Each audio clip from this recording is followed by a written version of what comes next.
পর স্বাগত। এবার একটি গুরুত্বপূর্ণ খবরের দিকে নজর রাখছি। এই দেশের নাম পরিবর্তনের জন্য এবার কেন্দ্রকে খুব দ্রুত প্রক্রিয়া শুরু করার নির্দেশ দিল দিল্লি হাইকোর্ট। অর্থাৎ দেশের নাম বদলের প্রক্রিয়া শুরু করতে এবার দিল্লি হাইকোর্টের বিশেষ নির্দেশ।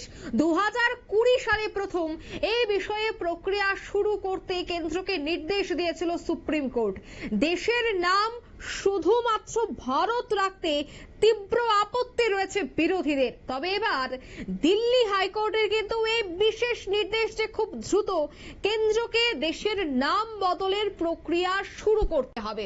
বিস্তারিত জানবো সেই বিষয়ে টেলিফোন লাইনে যুক্ত হয়ে গেছে প্রতিনিধি সম্রাট চৌধুরী। সম্রাট, ঠিক কি জানতে পারছো? একদম অঙ্কিতা, শুধুমাত্র দেশের নাম বদলের যে প্রক্রিয়া এতদিন শুধু ইন্ডিয়া এবং ভারতের মধ্যে সীমাবদ্ধ ছিল, এবার কিন্তু নতুন করে হিন্দুস্তান শব্দটি এসেছে।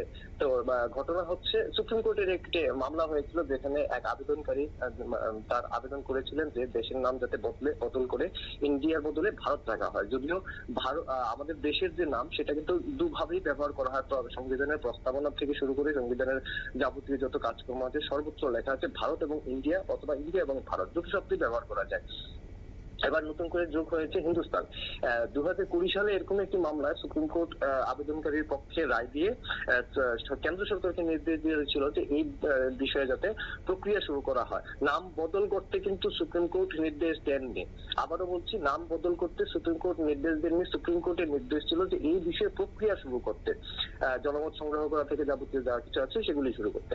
একই রকম ভাবে দিল্লি হাইকোর্টও আবার একটি মামলায় রায় দিয়েছে যাতে সুপ্রিম কোর্টের যে রায়টি রয়েছে সেটি যাতে কেন্দ্র সরকার পালন করে। কারণ 2020 থেকে 2025 5 বছর পেরিয়ে গেছে, কেন্দ্র সরকার কিন্তু এই বিষয়ে এখনো কোনো উদ্যোগ নেননি। উদ্যোগ না নেওয়ার পেছনে কারণ কি? দেখো, 2024 সালে আমরা একটি নির্বাচন দেখেছি, সেই জায়গায় বিরোধীদের এই বিষয়ে তীব্র আপত্তি ছিল, রাজনৈতিক টানপোড়েন ছিল। তো সেই জায়গায় কেন্দ্র সরকারের পক্ষে এত বড় উদ্যোগ নেওয়া, দেশের নাম এখানে বদলের প্রশ্ন আছে, সেই জায়গায় এত বড় উদ্যোগ নিয়ে রাজনৈতিক যে ঝুঁকি সেটা নেওয়া কেন্দ্রের পক্ষে সম্ভব হয়নি।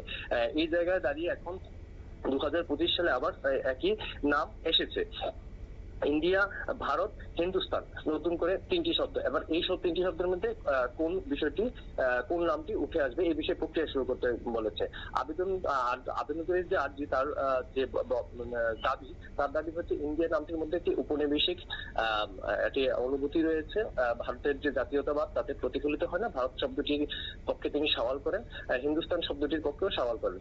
আমি এখানে একটু ছোট করে বলে রাখছি, হিন্দুস্তান যে শব্দটি, এই শব্দটি হিন্দুস্তান মূলত কোনো শব্দ ছিল না, শব্দটা ছিল সিন্ধু নদীর নাম ধরে হিন্দুস্থান কথাটা ছিল, এবং সেটা পরবর্তী সময়ে ইংরেজরা সিন্ধু উচ্চারণ করতে পারতেন না বলে হিন্দু উচ্চারণ করতেন। সেই হিন্দুস্তানের সঙ্গে হিন্দু শব্দটিকে জড়িয়ে হিন্দুদের স্থান হিসেবে কিন্তু এটা গোলপাক খাইয়ে কিন্তু বোঝানো হয়। একটা অংশ কিন্তু এক শ্রেণীর লোকেদের এই বিষয়টা বুঝিয়ে রেখেছে। ইন্ডিয়া শব্দটির ইতিহাস অনেক বড়, ভারত শব্দটিরও ইতিহাস অনেক বড়। যেহেতু দুইটাই ইতিহাসই সমান ভাবে, দুটো শব্দের ইতিহাস সমানভাবে গুরুত্বপূর্ণ, তাই সংবিধানের যখন প্রণেতারা এবং দেশের যারা স্বাধীন দেশের যারা এই দেশটি যারা স্বাধীন করে দেশের যাবতীয় প্রক্রিয়া শুরু করেছিলেন, তারা এই বিতর্কে না গিয়ে দুটি শব্দকে সমানভাবে গুরুত্ব দিয়ে কিন্তু দেশের নামকরণের ক্ষেত্রে এবং দেশের পরিচয়ের ক্ষেত্রে কিন্তু দেখতেন।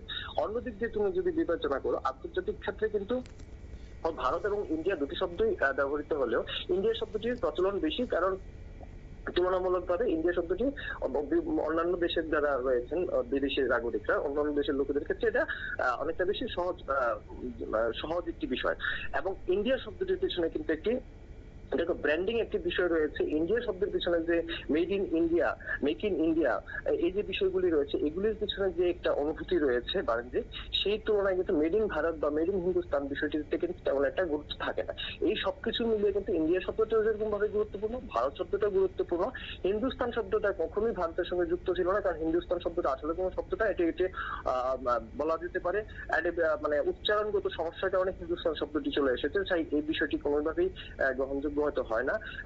সব মিলিয়ে একটা বিভ্রান্তি। এবার নতুন করে কেন্দ্রকে নির্দেশ দিয়েছে, তবে দিল্লি হাইকোর্ট, সুপ্রিম হাইকোর্ট দুটি আদালতেরই কিন্তু রায়ে কিন্তু একটা জিনিস স্পষ্ট, নাম বদলের নির্দেশ কিন্তু কেন্দ্র সরকারকে দেওয়া হয়নি। যেটা বলা হয়েছে স্পষ্টভাবে যে এই প্রক্রিয়া না ভারতের নাম কি শুধু ইন্ডিয়া রাখা হবে, নাকি শুধু ভারত রাখা হবে, নাকি হিন্দুস্তান রাখা হবে, নাকি তিনটি নামই একলগে চলবে, বা যেরকম ভাবে চলছে ভারত ইন্ডিয়া দুটো শব্দের পাশাপাশি চলবে, এই বিষয়ে যে একটি সিদ্ধান্ত নেওয়ার জন্য কেন্দ্রকে এবার সুপ্রিম কোর্ট দুঃখিত দিল্লি হাইকোর্ট নির্দেশ দিয়েছেন। কিন্তু প্রক্রিয়া শুরু হয়েছিল 2020 সালে, এবং বিতর্ক দেখা দেয় G20 সময়, যখন রাষ্ট্রপতির